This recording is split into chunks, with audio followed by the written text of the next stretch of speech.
चलिए अब आगे देखते हैं अरबी फारसी के उपसर्ग। तो अरबी फारसी के उपसर्ग देखिए क्या है, यहाँ पे देखिए अल, कम, खुश, गैर, दर, ना, फिल, बे, बा, बद, बे। आप ये सोच रहे होंगे मैं पता नहीं क्या बोली जा रही है।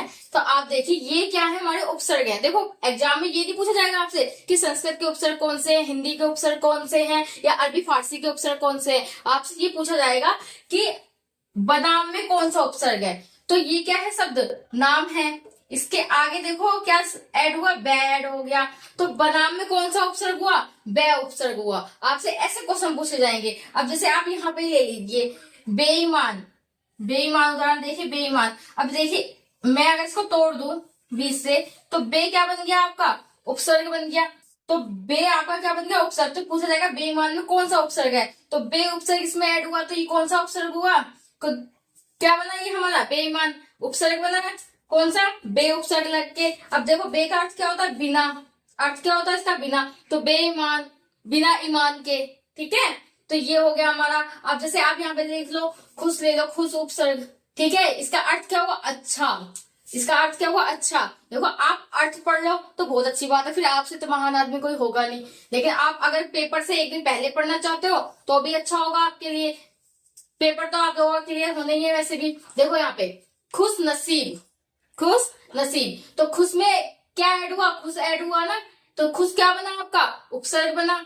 ठीक है, नसीब क्या हुआ आपका शब्द। इस नसीब शब्द में आपने क्या जोड़ दिया, खुश को ऐड कर दिया, तो क्या बन गया, खुश नसीब। तो ये क्या है, आपको आपको ये वाली स्लाइड आपको ध्यान रखनी है, उपसर्ग। आपको क्या याद रखना, उपसर्ग याद रखना है। ये जो मैंने आपको यहाँ पे अरबी फारसी के उपसर्ग, हिंदी के उपसर्ग, ये जो मैंने आपको लिखवाए ये इंपोर्टेंट है। इन्हीं में से कोई ना कोई आपके एग्जाम में रखा मिल जाएगा। जैसे बदौलत, तो आप तुरंत समझ जाओगे बदौलत है, बे जो क्या है, उपसर्ग है। तो आप तुरंत देख के लगा दोगे इसमें कौन सा उपसर्ग है, बे उपसर्ग है। जैसे आप इसे ले लीजिए बा इज्जत। तो इज्जत में कौन सा शब्द ऐड हुआ, बा शब्द ऐड हुआ, तो क्या हो गया, बा इज्जत। ये कौन से हुए, अरबी फारसी के उपसर्ग। तो आप ये भी देख सकते हो पढ़िए कि गैर कानून कौन सा है आपका, अरबी फारसी है। कौन सा शब्द है आपका, अरबी फारसी शब्द है।